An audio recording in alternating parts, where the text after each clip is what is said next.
Okay, everyone. So obviously this lecture is getting split into two. So make sure if you've clicked on this, make sure you click back to the other one and that you've watched it. Sound good? So again, lecture two, which is based on chapter 3, culture, is being split into two. Okay, this is the second part, and hopefully this is the final part, and I don't have to make it into a third. But the last lecture, we left off discussing the 4 common components of culture. Again, there are 4. There's symbols, language, values, and norms. Ultimately, these 4 things cause either harmony or strife in societies, in communities, in groups, etc. And we pick up here. So I'm going to go through all 4 of these. Yes, a lot of these things might sound and might feel to be common sense, but again, I'm urging you guys to use your sociological imaginations. Think beyond yourselves, think beyond your own personal biographies. So that is, think beyond how you were taught, how you were raised, the concepts that you're familiar with and how you define them. Incorporate now these definitions that we have in sociology and incorporate things beyond yourselves, the environment, right? How does the environment influence the way we interpret things? How does the language interpret the way that we view things, our realities, etc.? And we'll get more into a discussion of that. But let's go over the 4 common components in depth, okay? So symbols is one of our common components that we have in culture. Your book defines symbols as anything meaningful that represents something else. So this can be things such as gestures and signs and objects and signals. Ultimately, what these things do is to help people understand the world around them. And I give you guys some examples. So the heart, okay? So especially around Valentine's Day, when you see a red heart, what does that symbolize, right? When we see a red heart, it symbolizes love, okay? The swastika, okay? And again, context matters, okay? So when you see the swastika in the United States, when you see the swastika in Germany specifically, right? It represents hate. It is a symbol of hate, okay? And when you hear sirens, again, these objects, these symbols, these signs, these sounds, okay? When you hear sirens, when you hear, fire engines go off, when you hear police cruisers turn on their alarms, when you hear a building's smoke detector go off, all of those are symbols of warning, okay? Everything arguably could be considered a symbol of something in sociology, okay? The next one, and I would say that language is probably our largest common component when it comes to culture, right? Language, your book defines as a symbolic system through which people communicate and through which culture is transmitted. Culture can be transmitted through language, through verbal, gestural, written, and even smells, okay? Your book will also mention Sapir-Whorf, the Sapir-Whorf thesis, okay? This is how language shapes the views of reality, specifically of its speakers. So those speaking really can, at that moment, in that specific context, right, language can shape the views of speakers. Language can shape the views of others, okay? Language precedes thought. So for instance, if there is no language, there is no thought. Think about that, okay? I'm going to add on as well, your book is not the best textbook, it's the freest textbook, but it is missing some things that I think are crucial to mention. Language also has 3 main cultural functions, okay? Language obviously can describe the world. This textbook is yellow. This mask is blue. You know, this dumbbell is a darker blue, okay? It can describe what I'm seeing, my emotions and what I'm feeling. Okay, it can describe the things that I am experiencing, okay? That's a main function of language. Language can also create and or construct an individual's vision of social reality, okay? In other words, language, so the language, not only that the language that I am speaking, but the language that I am taking in from different people, different sources, such as, you know, the language that I'm getting from my educators in school, the language that I am receiving from the media, from newspapers, from movies, etc., can all shape how I view things, okay? How I see things. Sound good? And if this is not clear for you, this might be a better example.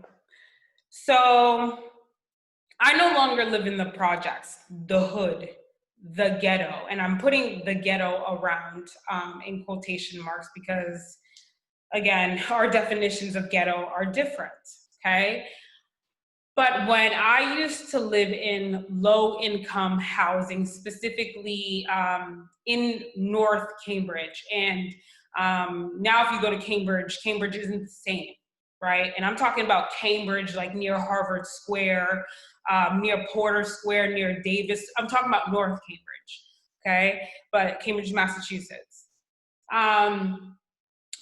I grew up obviously in the 80s, the early 90s, and it wasn't the best place, okay? Now, we are, if you've ever heard your parents say, you are who you hang out with, okay? Keep that in mind while I'm giving you guys this example. So I grew up in the projects known as the Ringe Towers at the time. Okay, it's right near Alewife, they're still there, but we don't consider them projects anymore. But at the time we did, because there was a lot of violence, there was a lot of drug use, etc. The Sheila that you get now is not the Sheila, you know, that was 20 years ago, that was 10 years ago. And some of you might be saying, of course, you grew up, right? But I still didn't have to be this Sheila if I still stayed in an environment that fostered violence. Okay, that where the language that I was around, that my family was around, was different. Okay, it could shape our reality. Okay, I was fortunate enough to move to a different area, a suburb, right, where now the language that I'm hearing in the streets, the language that I'm hearing in my schools are completely different. Okay, so I'm not just isolating this to, you know, oh, I live in the hood, but think about people who live in rundown communities and the realities that they live in. I'm not saying that these realities are false, they are very real. Okay, living in a place of violence, and I'm not saying just physical violence, but the language around you is violent, the symbols around you are violent, the beliefs and values around you are violent, can construct how you view things, okay? So now moving to a suburb and, you know, the people around me are different. The institutions such as education, hospitals, etc., buildings, law buildings, everything around me is different. It therefore shaped and viewed my reality. That kind of makes sense, okay? And I have more examples later on. Language can also be a vehicle to challenge and change that same social reality that we have. So not only can it create or construct an individual's, you know, reality, language can also be used to challenge and change that reality that we live in. So think about Words that we hear on a daily basis, and pardon me if this lecture is going to have swears in it right now, but we are adults, okay? And I don't believe in swearing. I try not to, right? But this is the clearest way that I can make you understand the third, as to how language can be used as a vehicle to challenge and change that same reality that we have. So look at the words. We all know swears in this place, but there are words that we use in society that have dual meaning, okay? And usually the second, the third, the fourth meanings that come out of these words are usually meanings that were used to challenge and change that reality. So again, pardon my language at this moment, right? But words such as bitch, okay? And I'll try not to say it again, but words such as that, okay? Where we have the original definitions of that word, right? A female dog. But we really use it in a, or we really use it in a way that degrades women, right? That woman is a bitch, okay? However, has that word kind of changed? Have women taken that word, okay, to challenge the realities that they are in, to change the realities that they're in, okay? How many of you have heard women use the word amongst themselves, and not as a, you know, a threatening or a word of violence now? Now you use the word as a term of endearment, right? Or, you know, like, that's my bitch, okay? So does that make sense? Same thing with the N word. And I'm not talking about Nigger. I'm talking about Nigga. Okay? But that also, the Nigga came out of the Nigger. And we're using, you have Black and brown communities that use that term amongst themselves, and not to degrade one another, but to, again, a term of endearment, a term of fellowship, a term of, you know, etc. Okay? So language, again, let's just kind of review. It can be used to describe the world. Okay, we use it obviously to describe our world. Language can create and construct our visions of social reality. Language can also be used to challenge and to change that reality. Okay? Getting into, again, we're still continuing with language, just because, again, our book does an okay job at describing this, but there's more, okay? The social, when I'm talking about the social construction of reality, another thing that should pop into your head is the example of the Thomas Theorem, okay? The social construction of reality is the process by which individuals creatively shape reality through social interactions. Okay, what people commonly call street smarts, some of us have heard that term, most of us have heard that term, really amounts to constructing a reality. Okay, if you've ever had that term, if you've ever heard that term used, or you've used it, right? When would you use street smarts? Okay, think about when you would use it, because at that moment, you are entering a different type of reality, and it's not fictional. When I'm saying reality, guys, it's not fiction. Okay? Think of reality as someone else's culture. Okay? When what people commonly call street smarts really amounts to constructing a reality. Okay? The Thomas Theorem states, and this is specifically the Thomas Theorem, states that situations we define as real become real in their consequences. So although situations may not, how do I describe this? Let me use an example to describe the Thomas Theorem, okay? So a couple years back, an alarm, I believe everyone on the, in the state of Hawaii received a text message on their phone stating that there was a missile headed for Hawaii, okay? Now that is a situation that people are defining as real, okay? They got a message from their government, a missile is headed towards Hawaii right now. You can Google it, look it up. At that moment, although the individuals, right, in Hawaii, although a missile really wasn't headed for Hawaii, that situation became real. And because they were all defining it as real in that moment, the consequences became real. So imagine some of the things that people started to do once they got this text message. What would you do? Okay? Dear mom, a missile is headed towards Hawaii. I love you. Some people probably got down on their knees and prayed. Okay? So although situations might be false flags, right? The consequences can become very, very real.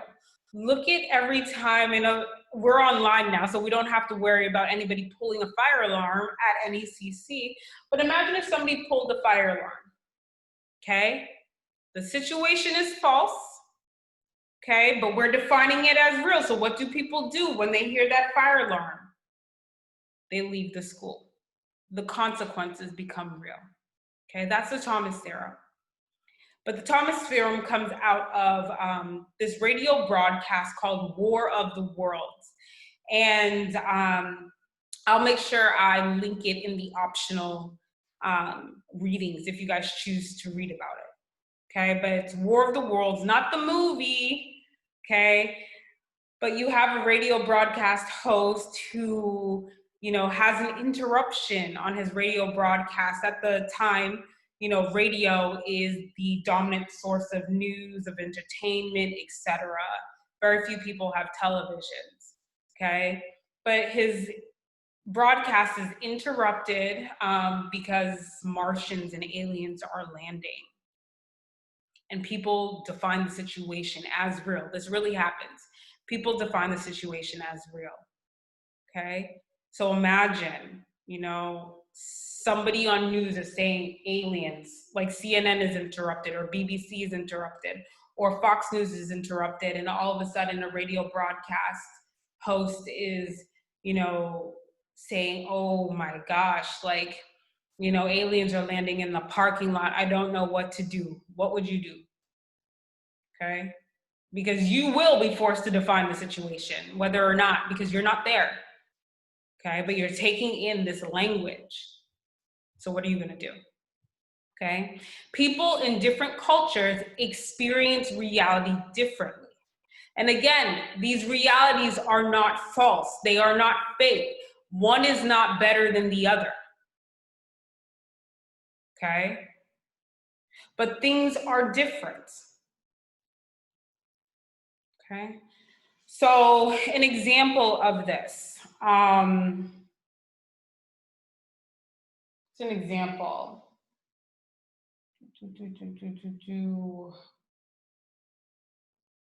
Here, in the United States, at least where I've grown up, if you are Haitian, right? So again, I'm born in the United States, but my parents are immigrants from Haiti. If you enter a Haitian household, you are to kiss the parents on the cheek. It doesn't matter who you are. If you're entering my household, you kiss me on the cheek. Okay?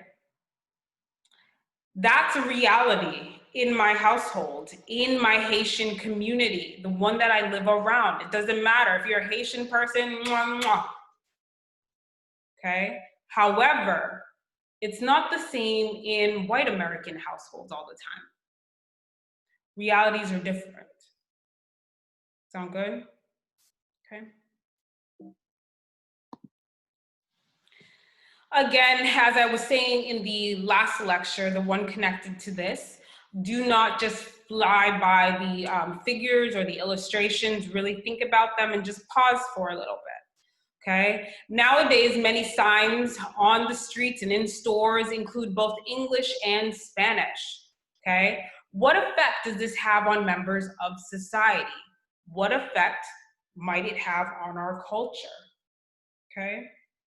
And especially, I think it's important to mention, the United States doesn't have an official language, okay? So if you weren't aware, now I hope you are aware of that. But in many stores, obviously, you have English and Spanish. What effect do you think that that might have on members of society? What effect does it have on you? Does it? Okay? And what effect does it have on our culture? What does it say about our culture, etc.? Think about it. Okay. Values are another common component, again, one of the four, of culture. Your book defines values as the collective ideas or culture standards for discerning what's right and what's wrong, what's good and what's bad, and what's desirable or undesirable in a particular culture or society. Okay, values. Do we have core values in the United States? Okay. Think about it. I'm gonna leave it at that, and it's not that I'm trying to jump over, but do we have some core values in the United States? I will also say that the United States is very, very unique in a good way. It's not a weird way, in a good way. Okay? The United States is one of, if not the only countries where immigrants of all kinds have been able to come to. Okay, again, if you didn't watch the last one, watch it, right? But I described it as a salad bowl, but we can come together at least in that salad bowl. We might not mess with each other in that salad bowl, right? I can choose whether or not, I want tomatoes in that salad bowl, right? And whether or not I'm gonna hang out with olives, right? But in the United States, do we have some core values? I want you to think about that. We will come back to that, especially in our chapters on inequalities. Okay. And lastly, norms, right? Another common component. So in the last lecture, in your textbook goes over folkways, mores, and laws. These are types of norms, but they can be classified also as formal and informal norms. Okay, but make sure you know the differences and how they are classified. Okay, formal norms are obviously written down. I said this before, and often carry specific punishments for violators. Okay, a formal type of norm is a law. Okay, so they can be positive or negative. They could be praises or honors, etc. Okay, again, certain punishments can be as stringent as death, as lenient as parole, probation, fines, okay? Informal norms are unwritten. They often carry informal sanctions or none at all and are often not clearly defined. Again, they are unwritten. They often vary amongst subgroups, okay? Informal sanctions may include, but are not limited to, frowns, gestures, scoffs, remarks, etc. Okay? So informal norms, I believe I gave this example the last time, but proximity, okay? It's not written, but in the United States, people like to keep a certain amount of distance between each other, even friends, right?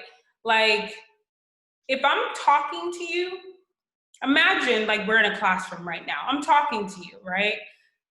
We're both comfortable being at least an arm's length away from each other.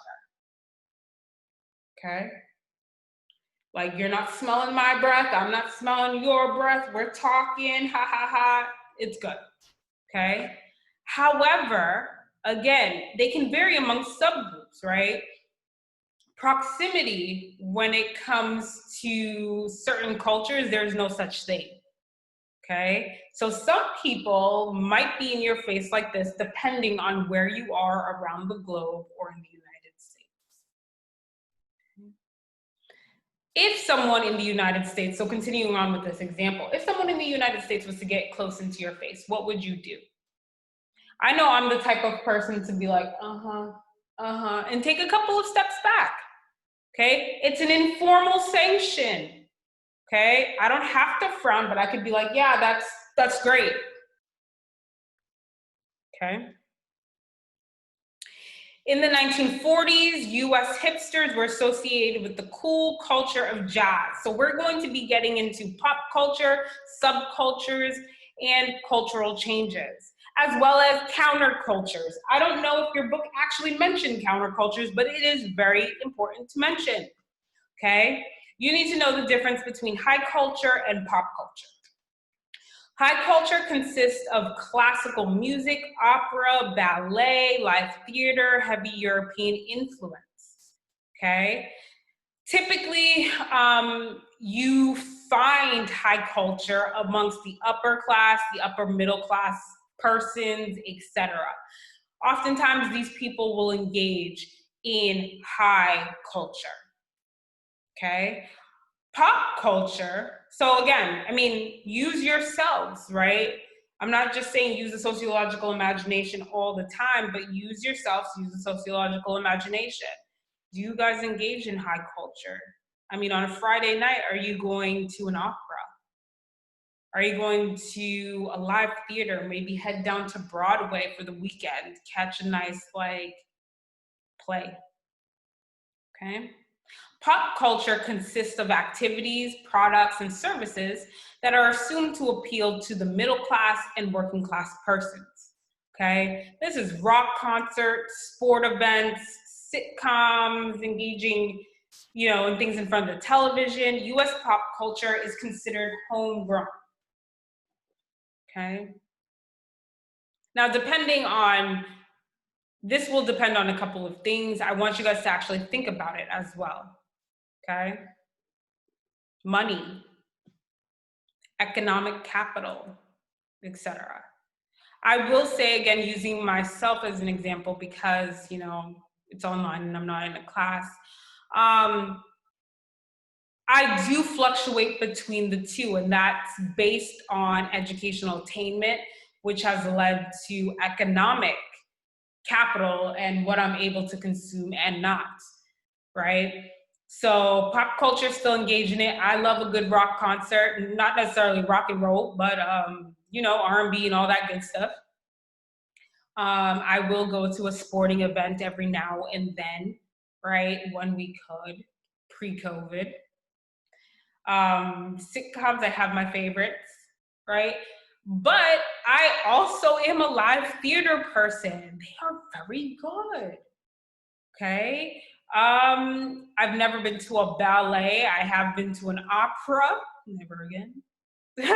It's just not my style. It's just not my style, okay? High culture can also consist of also certain types of trips and vacations that you may take, okay? So I've traveled around Europe, okay, etc. Okay, forms of pop culture. Again, this is homegrown, okay? It's consumed by people in the middle class and working class, okay? So fad pop culture, fashion pop culture, leisure, okay? Fad pop culture, it's a temporary but widely copied activity followed by enthusiastically by a large number of people. 4 subcategories could be object, activity, idea, and personality. Again, fad is here, gone, okay? Fashion, currently valued, it's the currently valued style of behavior, it's the thinking, the appearance, usually more widespread than a fad. And then leisure activity, okay? Culturally accepted form of activity. Okay. Move this here. Subcultures, we are all part of subcultures. Subcultures are a wide variety of groups that exist whose members participate in larger society and its institutions, but who share values, norms, heritages, and rituals that differ from those of the dominant culture, okay?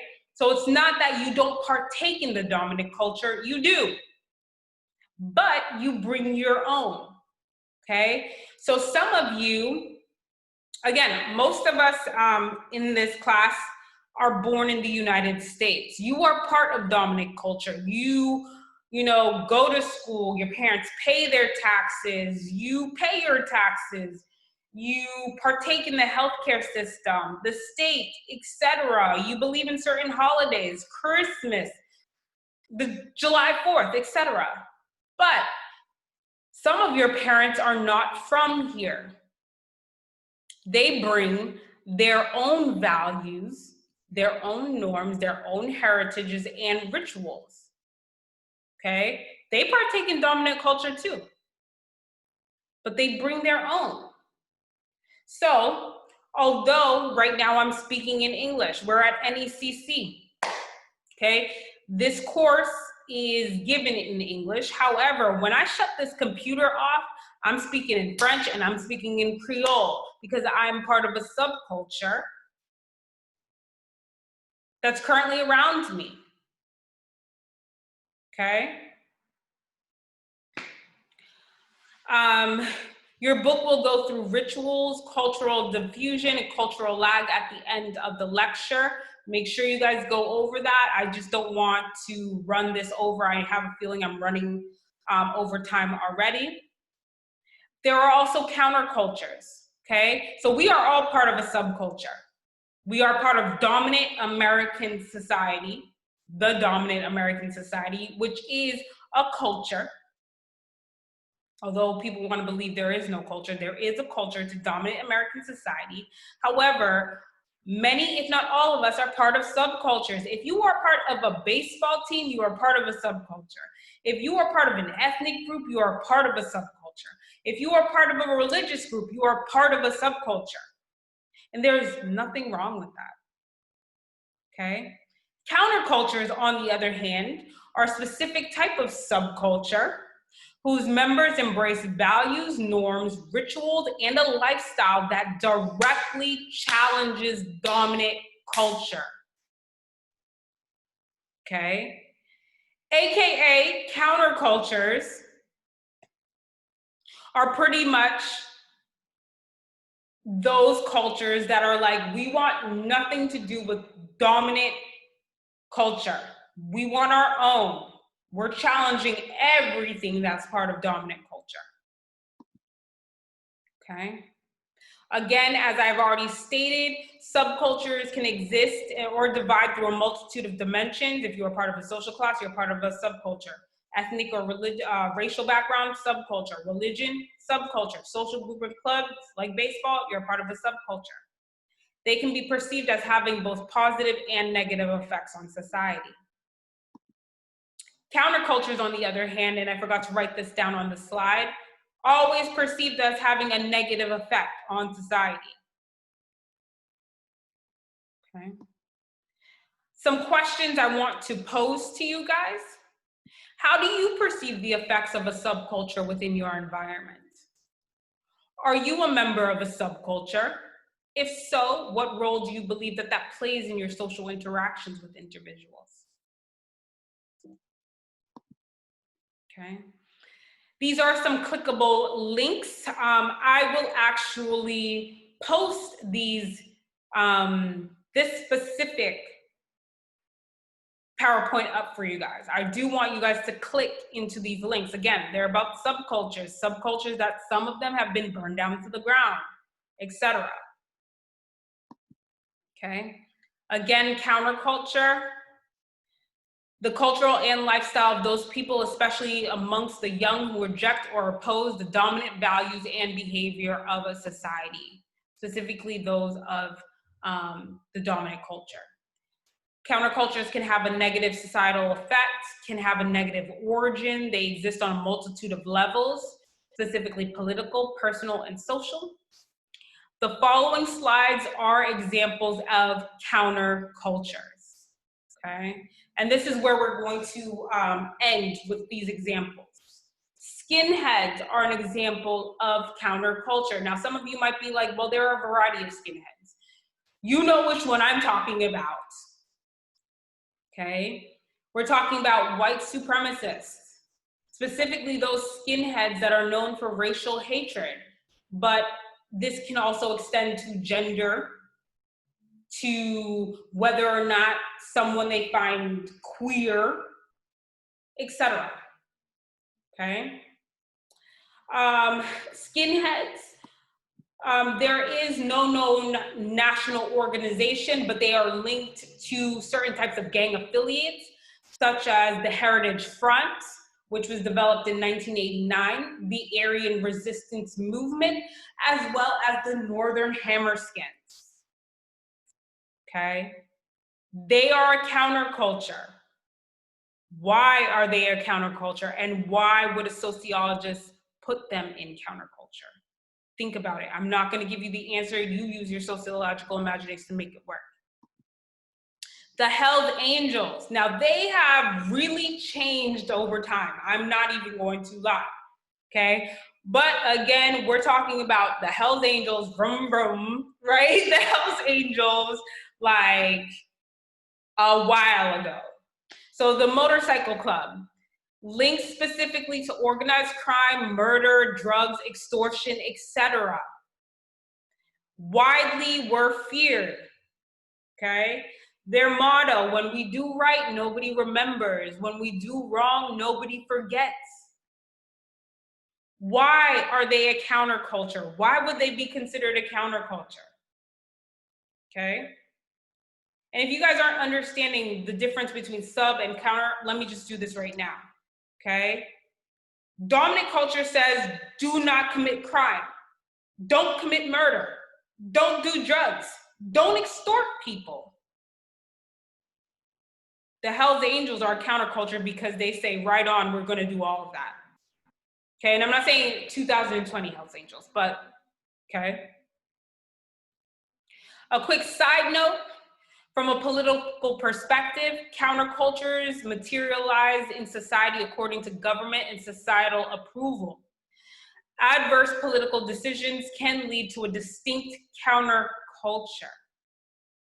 Okay, I do believe in 2020 that there are individuals who I always believed were part of countercultures, but it's more in your face now. Again, what does the United States symbolize? What does it stand for?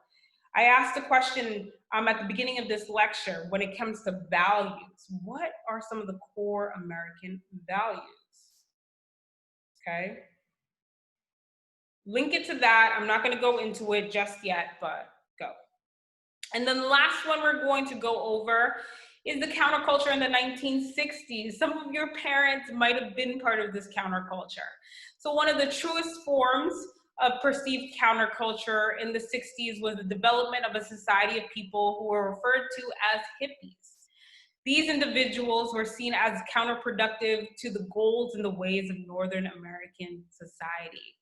So hippies, right? Free love, free peace. You can sleep with whoever you want to. Women, you know, like no shame. Do whatever you want to. You know, you could do drugs. You know, also, you know, we're not down with war. Okay, think of why it's a counterculture.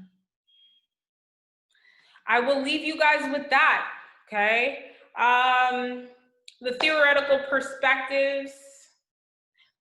This is the last, I believe the theoretical perspectives is the last one. So I'm just gonna go through the theoretical perspectives quickly, okay? When it comes to the theoretical perspectives, and sorry if I keep blocking it, but I wanna make sure you guys can see everything. Again, we have the functionalist, the conflict, and the symbolic interactionist, okay?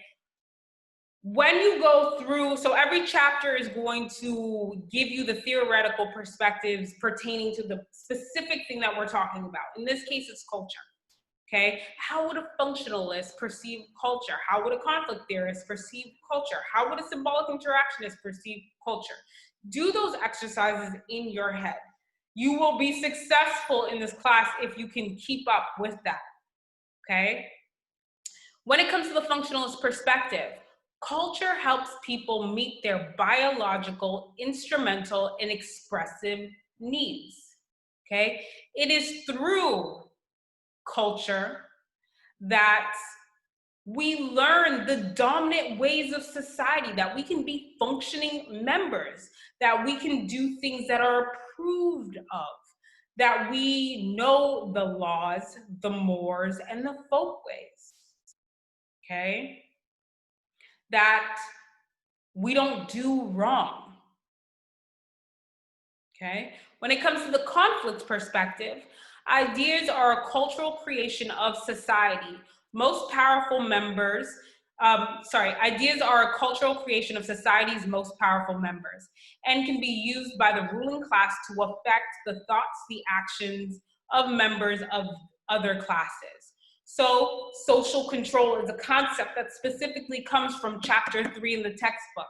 I didn't go over it, but when it comes to the conflict perspective, right, it's through these dominant cultures that people and powerful members of society can, again, use certain types of language to control the thoughts and actions of members of other classes, okay?